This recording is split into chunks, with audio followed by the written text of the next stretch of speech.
ഒരിടത്ത് തലോടലും മറ്റൊരിടത്ത് തല്ലും. KSRTCയുടെ സ്ത്രീകൾക്ക് സൗജന്യ യാത്ര ഉദ്ഘാടനം ചെയ്ത് മണിക്കൂറുകൾ തികഞ്ഞില്ല, ബസ്സിൽ കയറാൻ വന്ന സ്ത്രീയെ തല്ലി ഓടിച്ചു. അതും KSRTC ജീവനക്കാരൻ. ബസ്സിനടുത്തേക്ക് വന്ന യാചക സ്ത്രീയെയാണ് വടികൊണ്ടടിച്ചതെന്നാണ് പരാതി വന്നത്. അടൂരിലാണ് സംഭവം.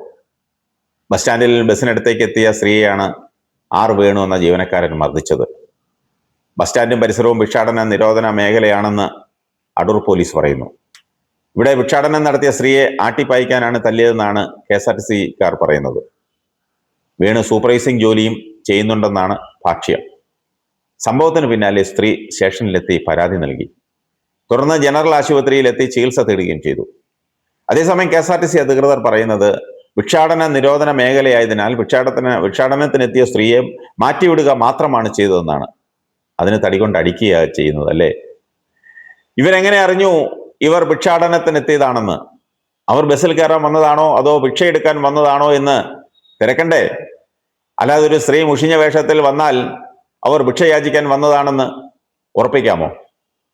കുറച്ചു നാളുകളായി ആലപ്പുഴയിലെ താമരക്കുളത്ത് താമസിക്കുന്ന ആന്ധ്രാപ്രദേശ് സ്വദേശിനിയാണ് ഇവർ. സർക്കാർ തന്നെ പറയുന്നുണ്ട് എല്ലാ സ്ത്രീകൾക്കും യാത്ര സൗജന്യമാണെന്ന്. ഇയാൾ സൂപ്പർവൈസർ ആണെന്നാണ് പറയുന്നത്. അങ്ങനെയാണെങ്കിൽ സൂപ്പർവൈസർമാർക്കെല്ലാം അധികാരമുണ്ടോ യാത്രക്കാരെ തടിക്കമ്പ് വെച്ച് അടിക്കാൻ അല്ലെ മർദ്ദിക്കാൻ? ഇയാൾ സൂപ്പർവൈസർ ഒന്നുമല്ല, സൂപ്പർവൈസറുടെ ജോലി കൂടി ചെയ്യുന്നുവെന്നാണ് KSRTC അധികൃതർ പറയുന്നത്. അത് അയാളെ രക്ഷിക്കാൻ പറയുന്നതാ. ഇങ്ങനെ പരസ്യമായി തടി കഷ്ണം കൊണ്ട് ഒരു സ്ത്രീയെ അടിച്ചുവെങ്കിൽ ഇയാളെ ശിക്ഷിക്കണം. സ്വന്തം വീട്ടിലെ സ്ത്രീകളെ പോലും ഇങ്ങനെ അടിക്കാൻ പാടില്ല. അതാണ് നമ്മുടെ നിയമം. പിന്നെ എങ്ങനെ പൊതുസ്ഥലത്ത് ഒരു അന്യ സ്ത്രീയെ അടിക്കും? ഇവനെ പോലുള്ളവരാണ് KSRTCയുടെ ശാപം.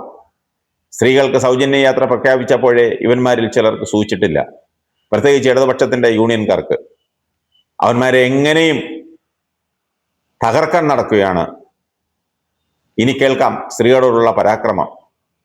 കൈ കാണിച്ചാൽ ബസ് നിർത്തുകയില്ല, ബസ്സിനുള്ളിൽ മുൻപോട്ടും പുറകോട്ടും മാറ്റി നിർത്തിയുള്ള ഫുട്ബോൾ കളി, സീറ്റുകളിൽ നിന്ന് എഴുന്നേൽപ്പിക്കലും ഇരുത്തലും തുടങ്ങി എന്തൊക്കെ ചെയ്യാമോ അതെല്ലാം ചെയ്യും.